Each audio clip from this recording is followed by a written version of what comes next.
What your dog thinks when you cry. When you start crying, your dog often reacts almost instantly. It moves closer, watches your face more carefully than usual, and tries to make physical contact, placing a paw on you, licking your hand, or simply staying near without leaving. This reaction feels emotional, almost human-like, so most people explain it in simple terms. The dog feels sorry for you, or it's reacting to the sound of your voice. Both explanations are partially true, but they miss what is actually happening. The behavior your dog shows in that moment is not just emotional. It is a coordinated response driven by biology, learned patterns, and a shared regulatory system that has been built over time between you and your dog. The first layer of this response begins with sound. When humans cry, their voice changes in measurable ways. The pitch increases by roughly 30 to 50%. Breathing becomes irregular, and speech breaks into fragmented patterns. In controlled studies, dogs respond to these changes very differently than to normal speech. They approach a crying human in more than 70% of cases, compared to less than 40% when the person is speaking neutrally. This tells us that crying is not just louder or different. It is processed by the dog as a high-priority signal indicating that something is wrong. However, sound is not the earliest signal your dog responds to. Before you even cry, your internal physiological state has already changed. Research measuring long-term cortisol levels, the primary stress hormone, shows that dogs and their owners are biologically synchronized.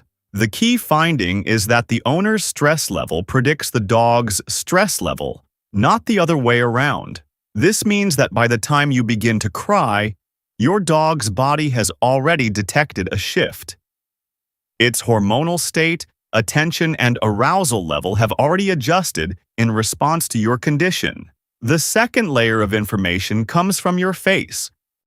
Dogs use human facial expressions as a real-time decision system. In behavioral studies, about 83% of dogs look back at their owner when they encounter something uncertain and then adjust their behavior based on the owner's expression. This is known as referential looking. Your face is not just something your dog notices. It is a primary source of information that helps it interpret the environment. When you cry, your facial signals change dramatically. Muscle tension increases, eye contact breaks, and tears appear. From your dog's perspective, this is not a subtle shift. It is a clear indication that the most important reference point in its environment has changed. As a result, the dog reduces distance and moves closer, not randomly, but as a functional response to uncertainty. At this point, the behavior transitions from observation to action. Your dog does not just watch you, it interacts with you. This is where neurochemistry becomes important. Studies on oxytocin, the hormone responsible for bonding, show that when dogs and humans engage in eye contact or physical touch, oxytocin levels increase in both species simultaneously. Even short interaction, such as 10 minutes of contact, can reduce cortisol levels in humans by up to 23%, with similar reductions observed in dogs. This creates a feedback loop in which both the dog and the owner regulate each other's emotional state.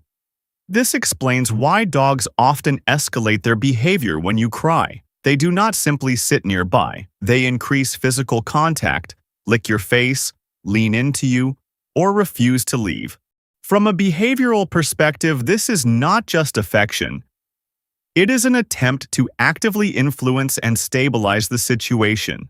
To understand why this response is so consistent, we need to look at attachment.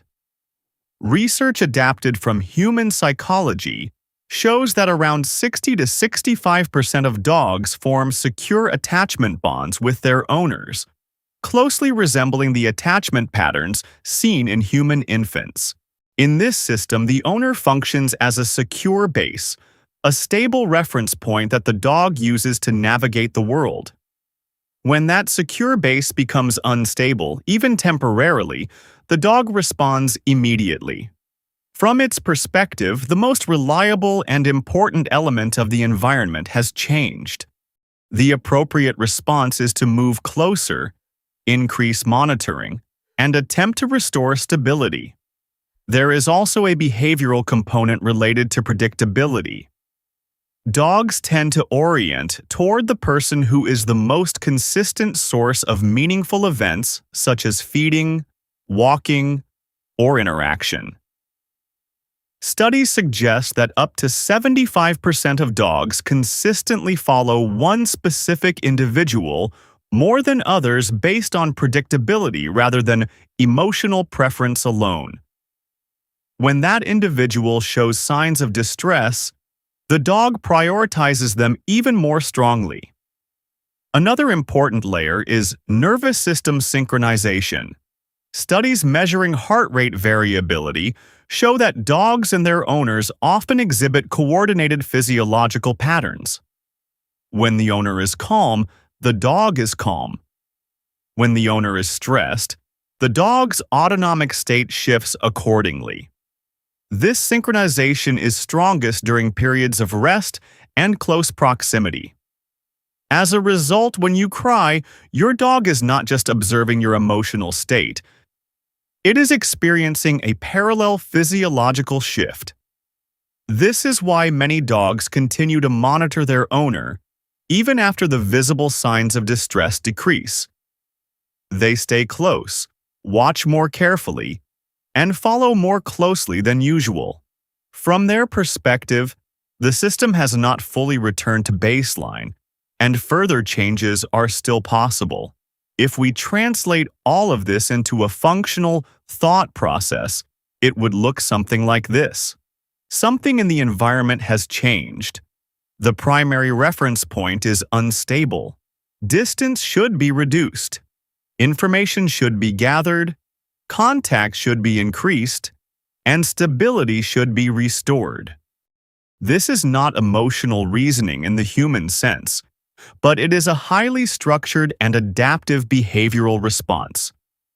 Individual differences in this behavior are also important. Dogs with stronger attachment bonds, more consistent interaction history, and higher levels of engagement with their owner tend to respond faster and more intensely. Dogs with weaker attachment or less interaction may hesitate, observe longer, or show less direct intervention.